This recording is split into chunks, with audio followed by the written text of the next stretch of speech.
Segundo bloque de Entre Columnas. Fernando Peiró, ¿qué tal? ¿Cómo estás? Muy, pero muy... Es un placer. Buenas noches. Qué placer siempre. que te saca en serio. La verdad que sí, buenas noches. Vos sabés que uno cuando termina de escuchar lo que acaba de escuchar... Fue dice, extraordinario. Extraordinario, Sí, ¿no? sí, extraordinario. Vos sabés que uno siempre se pregunta, ¿cuál es el significado de la vida? Y te digo esto, porque seguramente vas a hablar de ética y de moral. Pero, sí, sin duda. claro, pero yo siempre me pregunto, ¿qué pensarán los pibes? Porque de repente, papá fulero, papá tiene muchísima plata. El pibe sabe que el padre la hizo por la izquierda. Los amiguitos del hijo, cuando viene el hijo dice, vos sabés que en la pieza de él, de mi amiguito, le puso un 70 pulgadas, pantalla oval, así una cosa de loco. Y el padre le dice, a ver, pero también el papá de tu hijo es político, nos choreó a todos esto, choreó esto, hizo lo otro. Y, o sea, todos los pibes saben a qué se dedica el padre del pibe que está en tan buenas condiciones económicas. O sea, digo, hasta ese punto uno tiene que analizar cuando mete la mano en la lata, porque sabe que después queda un apellido manchado. No Pero es chiste. eso sí es que perdón que te haya interrumpido. Creo que eso surgiría en un territorio, por llamarlo de alguna manera, donde hay un cuando se considera mucho la conciencia. Yo creo que nosotros nos olvidamos de todo esto. Es decir, por lo general yo noto, no sé si será porque la Argentina tiene una manera diferente, yo lo veo de muchos otros puntos de vista, por ejemplo, numerológicamente, a la Argentina. Pero viendo todos esos contextos, creo que nosotros nos olvidamos de estas situaciones que tienen que ver con las virtudes. Y nos vamos por lo que podremos llamar éxito, que tiene que ver con el tema económico, y nos olvidamos de lo demás. Entonces nosotros, al perder valores, ya no nos importa esas cosas. Entonces, hoy en día, todo el mundo quiere ser político, pero nunca se ha preparado, no tiene ni siquiera una universidad, ni ha terminado la secundaria, y ya es un concejal. Entonces escriben leyes y un montón de cosas, pero sin conocimiento de la vida, porque no tienen una trayectoria, no tienen... Sí, hay miembros de la Corte Suprema de Justicia que nunca hicieron una presentación de un escrito, ¿no? Bueno, por eso. Viste que antes tenías que escribir libros, estar en la universidad, enseñar. Pero bueno, entonces fue perdiendo. Que ya no existe. Y yo creo que el camino justamente de la ética tiene mucho que ver con el proceso intelectual, el desarrollo intelectual. Porque tiene que ver con consensos que la sociedad hace, eso se llama ética. La ética es el estudio de las normas y de las leyes de una cultura y de una tradición de un grupo social. Es una ciencia de la conducta. Claro, entonces la ética estudia eso. Por tanto, la moral son esas normas. Y cuando las normas se rompen, se corroen, lo que podemos llamar corrupción, la ética pierde un sentido profundo de análisis porque se perdieron las normas. Entonces, la historia donde la ética no se sabe dónde está puesta, y donde la moral hoy es un consenso, donde está bien hacer el mal al otro, hacerle daño, porque ya es social, esto es una... Claro, pero vos fíjate que en una época la apiolada era mal vista por el resto de la sociedad. Pero ya no. Mal visto hasta por tu familia, o sea, no, él es un piola, mira, él hace tal cosa, tal otra y gana mucha plata de arriba sin trabajar. Y en esa época estaba muy bien descrito en los sainetes de Bacareza, en los libros del comienzo del siglo pasado, en las obras, ¿sí o no?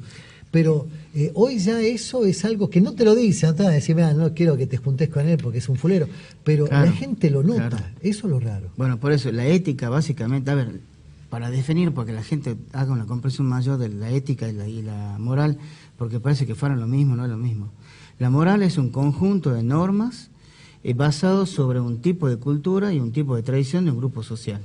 En un aquí y una ahora. Aquí y ahora, en esto porque va modificándose. Ahora, cultura de hecho viene de cultivo, es decir, que viene evolucionando eso. Ahora, la pregunta es si eso evoluciona o involuciona, porque algunas culturas están más involucionando que evolucionando. Eso por un lado. Y la ética estudia esas normas culturales, pero ya desde un punto de vista individual y no grupal, donde la persona puede tener el discernimiento si eso está correcto o no. ¿Me explico? Si es una moral correcta o no. Entonces, el trabajo hoy no pasa por una cuestión del conjunto grupal, sino por hacer una mirada interna individual y ponerse a ver desde su conciencia interna si está correcto o no.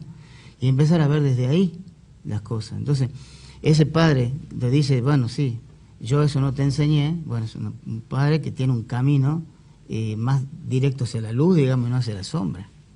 El asunto está en que la mayor parte está sobre la sombra y no sobre la luz. Y que ya vienen de malos ejemplos. Y viene de malos ejemplos. Entonces, cuando se pierden los ejemplos, hay que volver a reconstituir un país, una sociedad, un barrio, lo que fuere. Pero todo es el seno familiar. Y como tú dices, si el padre lo que le da es regalos, yo veo mucha gente, más allá de la política, que cuando un chico llora, le dan algo. Hoy le dan un celular porque hay que llorar. Entonces están en la mesa con el celular y la otra persona comiendo. Es decir, ya se han perdido un montón de valores desde la esencia de las cosas sencillas. ¿No sabes que hay un return de todo esto, no? Lo he notado y te digo que en los últimos par de meses he tenido que ir a comer a distintos lugares donde 3 de ellos me sorprendió. Donde de repente dejaban el celular al mejor estilo de reunión con Cristina, ¿viste? Perfecto. Dejar el celular a un lado. Me llamó la atención y pregunté, ¿viste? En el primero de los casos pregunté y me dice, no, porque acá ya hace, no sé, 3 meses que no se come más con celular. Y salta otra, la mamá, y dice, no, yo me harté de estar esperando a todos, les preparo la comida que ellos quieren, estoy 3 horas en la cocina, ¿ves? Y ellos están en su mundo. No, ¿qué les pasa? No nos vemos en todo el día y encima perdemos el único momento. O sea, cuando uno pensaba que la caja boba de la televisión nunca podía llegar a ser superada como destructor de ese momento tan sublime que es el momento de la mesa, no, aparece uno que es mejor, más efectivo, ¿no es cierto?, como disociante, para bombar, y es el celular, claro. Exacto, por eso es que hay un contrasentido de esta historia. En el mundo de la era de la comunicación, donde menos comunicación tenemos los seres humanos. Sí. Entonces, en esos contextos no hay posibilidad de distribuir un ejemplo, sino a través de los memes de Facebook y demás, donde la gente más está haciendo bromas que piensan en lo serio, porque lo serio cuesta. Claro. ¿Me explico? Entonces, el comprometerse, fíjate, la palabra compromiso implica pensar en el futuro. La gente cree que tiene que ver con un momento, pero tiene que ver con un momento futuro. Porque fíjate, la palabra promesa viene de cum junto a, viene del latín cum, compromiso viene de cum, que significa junto a, y promitere, promesa. Ahora, si nosotros hacemos un estudio de la palabra promitere, que significa promesa, está compuesta por 2 palabras latín. Pro, que significa hacia adelante, y mitere, que significa enviar. Por tanto, yo miro hacia el futuro sobre algún anhelo profundo que quiero alcanzar. Entonces me hago un compromiso, me junto a la promesa para tener un esfuerzo adicional, un extra, una milla, como le llaman los estadounidenses, para poder lograr eso. Ahora, si esa meta fuese moral, qué maravilloso sería que nosotros la establezcamos en los senos familiares, a nivel individual primero, en el seno familiar después, y poder contribuir con el grupo en el cual nosotros estamos influyendo. Eso es liderazgo. Y creo que la gente entiende el liderazgo desde otro concepto, no quiere mandar o gobernar a otro, pero en realidad el liderazgo comienza por casa, en poder gobernar justamente esa esencia del bien que tenemos, que muchas veces las tenemos confundidas. Ahí viene el tema. Vos sabés, Fernando, que hablar del sentido de la vida no es hablar de algo simple y elemental. Uno puede tener en la vida una persona que de repente tiene algún tipo de vicio, es alcohólico, y hablas con ellos y te dicen, no, sí, yo soy alcohólico. Nunca lo vi borracho, nunca lo sentí con olor al alcohol. Me pareció que era cargada, buscaba una sonrisa en la otra persona porque me estaba cargando. Claro. Y uno me dice, yo todas las noches bebo, no puedo evitarlo. Digo, pero si tenés fuerza como para tomar únicamente de noche y no durante todo el día. Me dice, no, pero yo tengo la obligación de mantener a mi familia. Si yo voy con olor a alcohol a mi trabajo, me echan. Entonces yo no entendía cómo puede ser. Y de repente trazás un paralelo y sos adicto a algo, a las drogas, por ejemplo, pero eso no implica que no encuentres un sentido de la vida. Porque de repente conozco un montón de pibas, gente adulta, te estoy hablando sesentosos, setentosos, que toda su vida han fumado tabaco, marihuana o en algunas otras épocas, no sé, heroína, cocaína, pero trabajan. O sea, hoy no voy a hacer más de esto, no más de la cuenta, porque mañana tengo que levantar a las 9 de la mañana y tengo que estar trabajando. Bueno, entonces lo manejás. El tema es, creo yo, la zanahoria que está delante, el sentido de la vida. Claro, ¿Por qué me levanto todas las mañanas? ¿En dónde pongo el esfuerzo? Yo te hago una pregunta que parece una verdad de perogrullo, pero la realidad es muy difícil de responder. Por eso te la pregunto. Es compleja, no sé si tendrá algún grado de dificultad mayor en tanto uno puede hacer una comprensión de los sentidos de la vida que uno tiene, porque uno puede hablar de un sentido sin... Yo, en mi caso personal, me doy cuenta, hablo por mí esto, ¿sí?, que el sentido de la vida viene cuando uno va más allá de uno, es decir, cuando uno puede tener dos poderes que se desarrollan en la vida. El primer poder es el poder pertenecer a algo, y la segunda es poder ser útil. Por tanto, al preguntarse, ¿para qué soy útil en esta vida?, me saco del rango de mi individualidad para poder ser alguien que está en la entrega hacia el otro. Se me ocurre algo. Mucha gente comienza a beber, a drogarse, a fumar para pertenecer. O sea, si somos un grupo de personas, entonces de repente vos te falopeás, yo no me falopeo, tengo que falopearme o irme. Es cierto. Entonces, ahí tenemos un primer punto de pertenencia, que si no está ligado al otro, el pertenecer te puede llegar. Lo que pasa es que hay una ruptura del contrasentido de los valores, por ejemplo. Entonces eso más viene a ser un antivalor que un valor. Bien. ¿Me explico? Entonces, lo que hay que volver a reconstituir son los sistemas de valores, que tengan un camino hacia el bien. Esto podemos llamar la espiritualidad, si quieres. Pero la espiritualidad no tiene una relación directa con lo que le llamamos religión, que está más conectada con el dogma, con el sentido de la vida. El sentido de la vida tiene que ver con el propósito en el cual hemos venido, porque por casualidad no estamos acá. Venimos a cumplir una misión importante.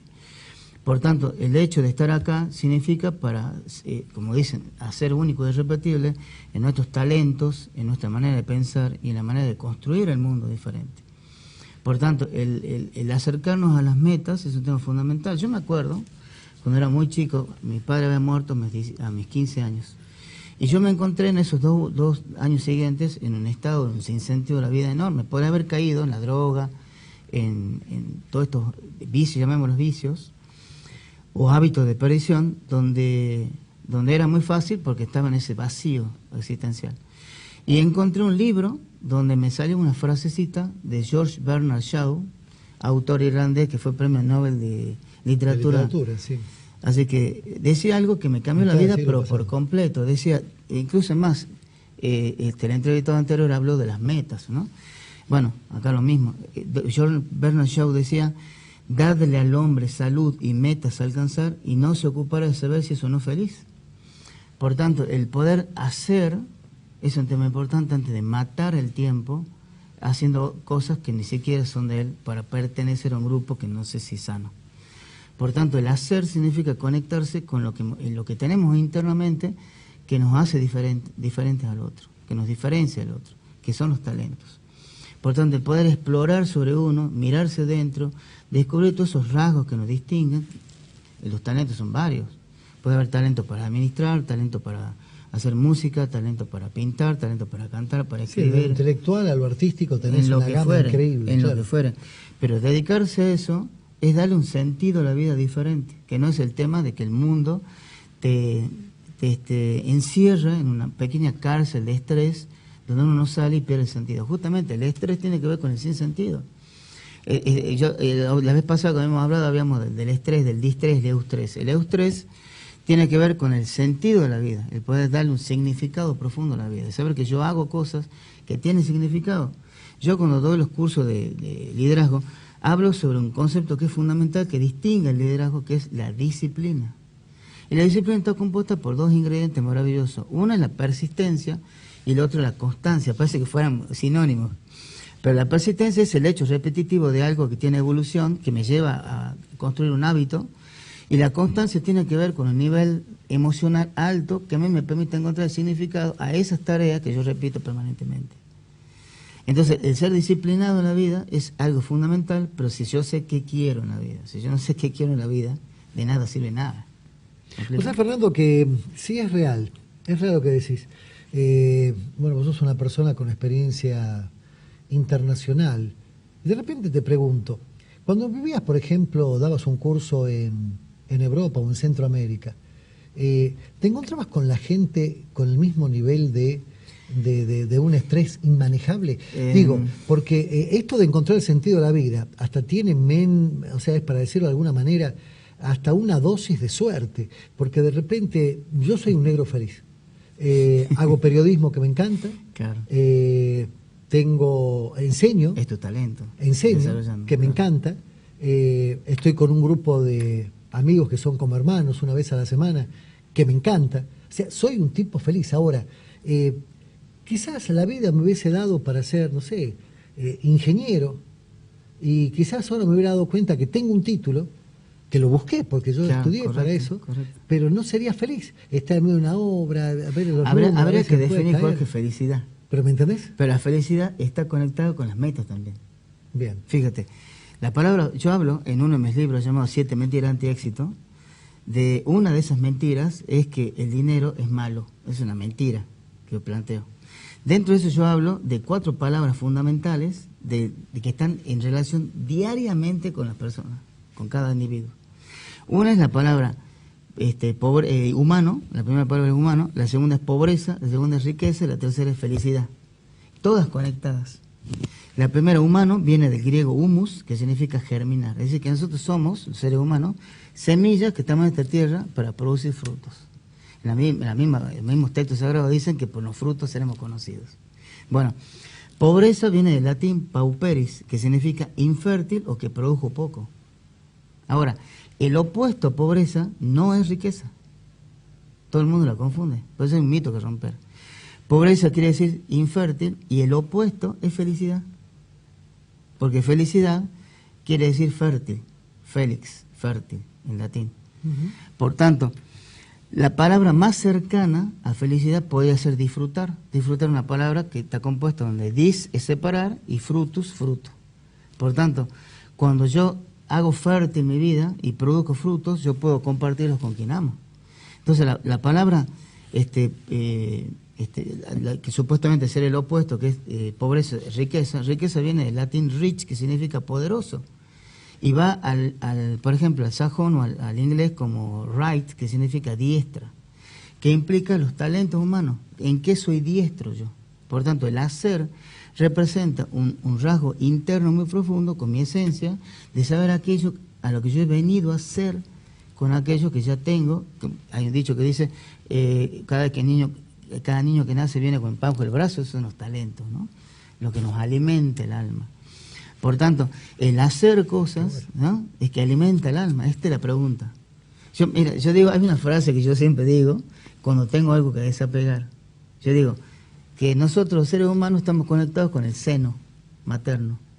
Entonces, si ese seno le agregamos un adicional, le hacemos una pregunta, diríamos, por ejemplo, el seno, trabajo, nos da la leche que nos alimenta, el alma.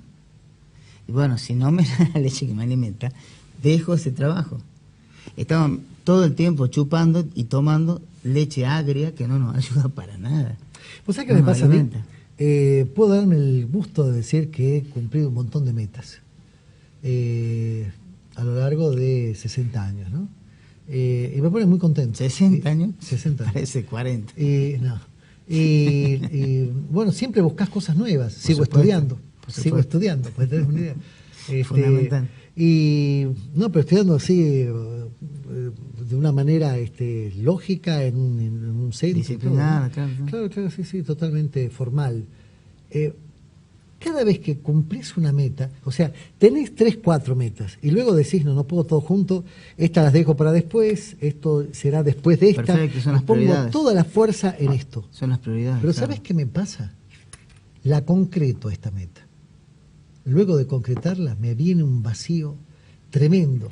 Quedo como que todos los días yo me levanto porque tengo que ir a trabajar, porque tengo que hacer esto, claro, y no me acuesto antes de escribir mi segundo libro. No me acuesto sin escribir, aunque sea Estás como yo. 15 páginas, en serio, ¿no? 15 páginas, o miroteo lo que escribí la última vez, y bueno, corrijo, quizá avanzo de una página, pero corrijo, recontra corrijo.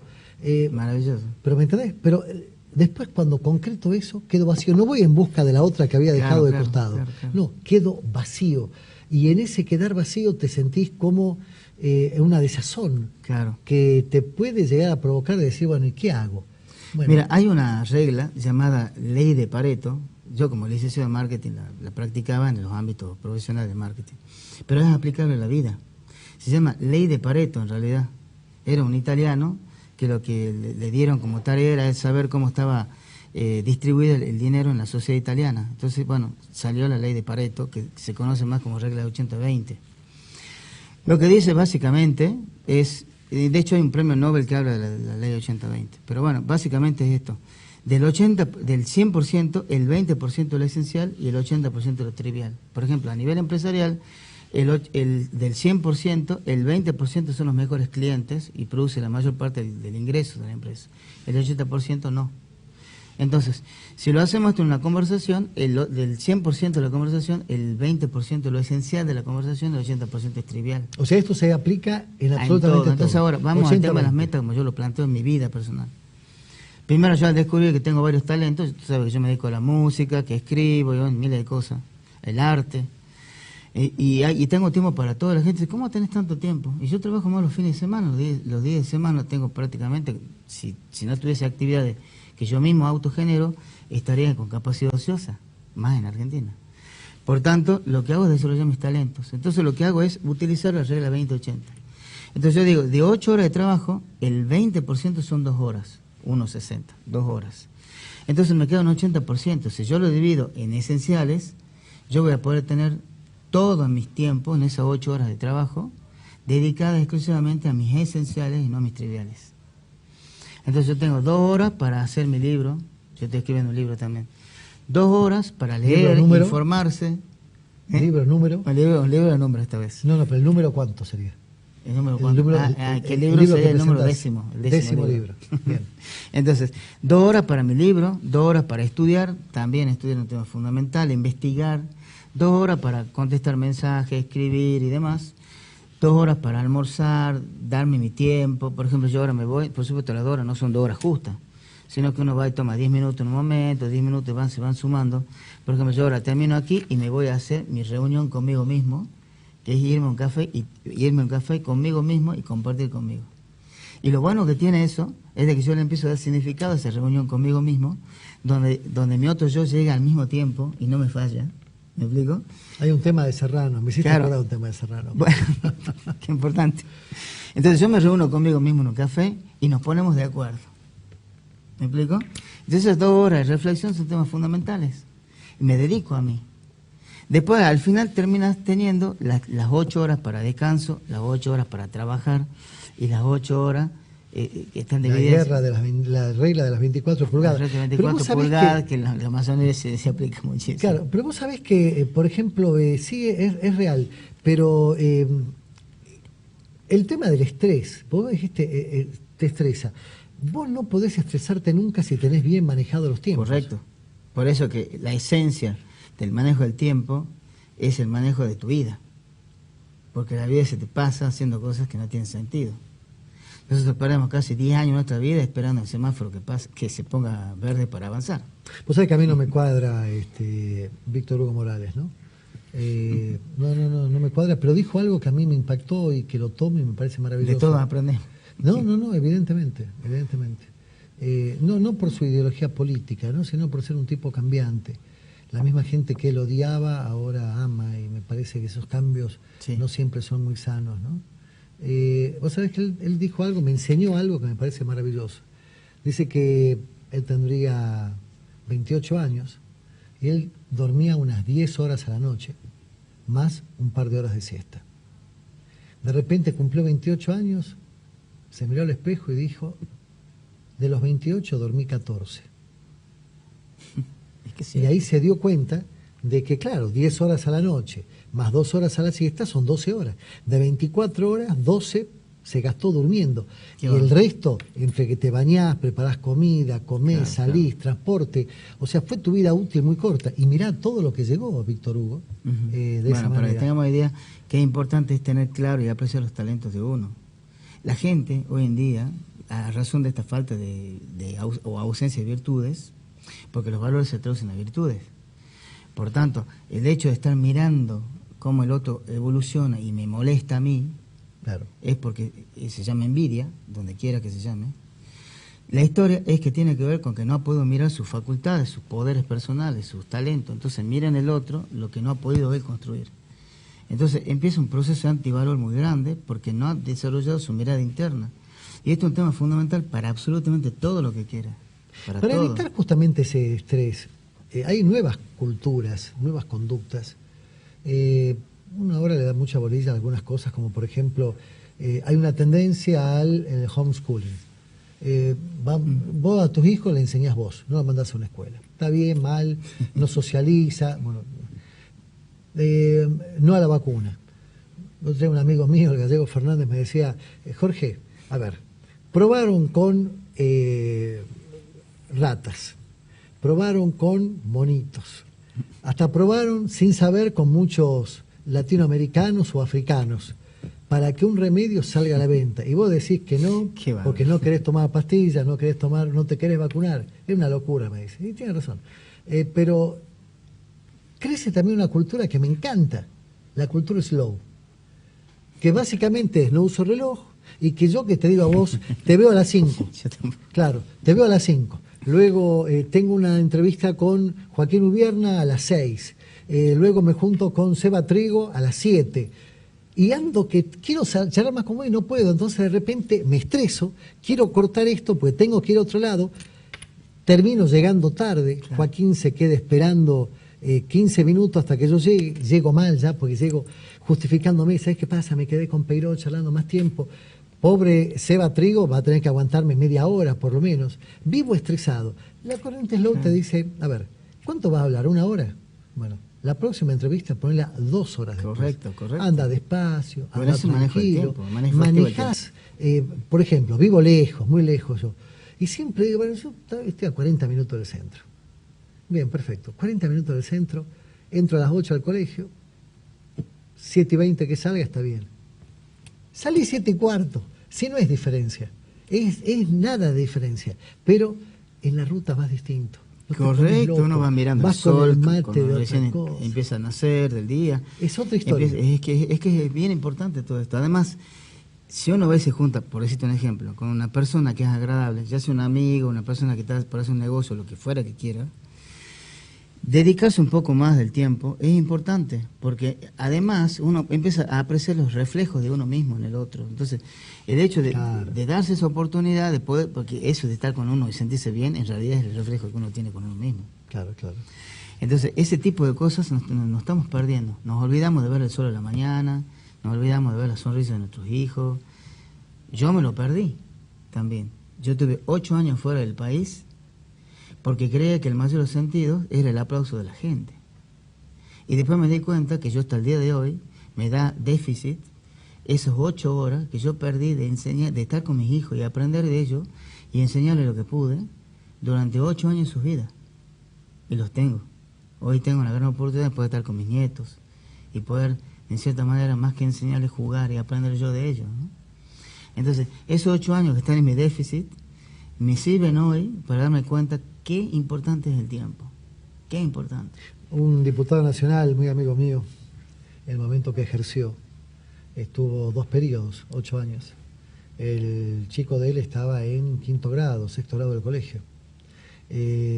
Cuando él seguía dedicándose a la política después de los 2 años de mandato, el hijo lo agarró y ya era un chico grande, claro. 5º año, le dijo, papá, yo no tuve papá durante 8 años.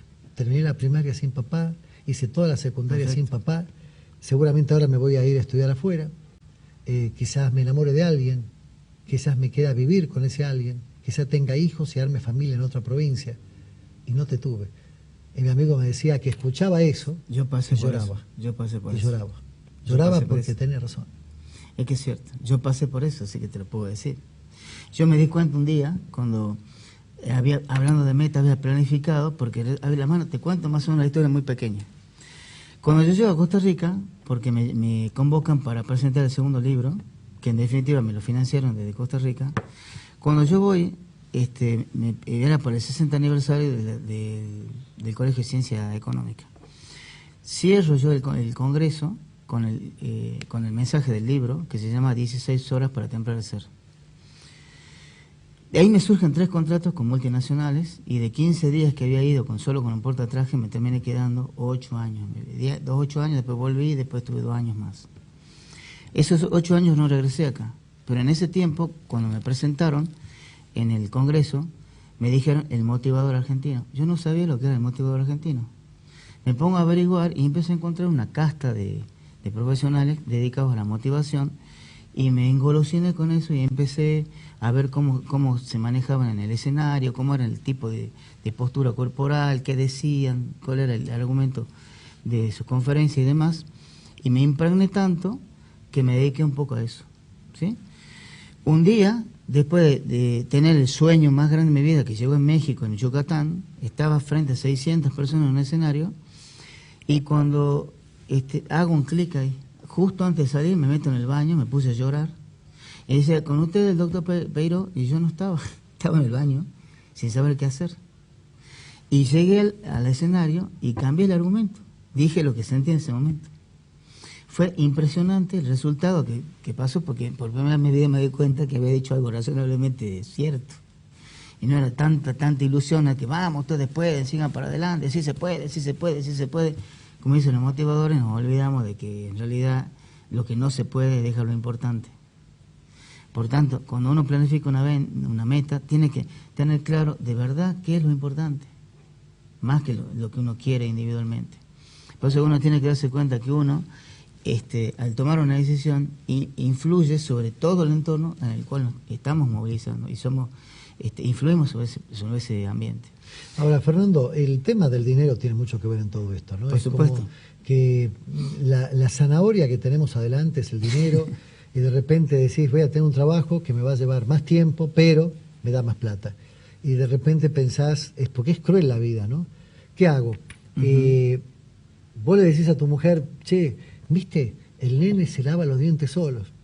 Y tu mujer te dice, hace 3 años que se lava los dientes solos.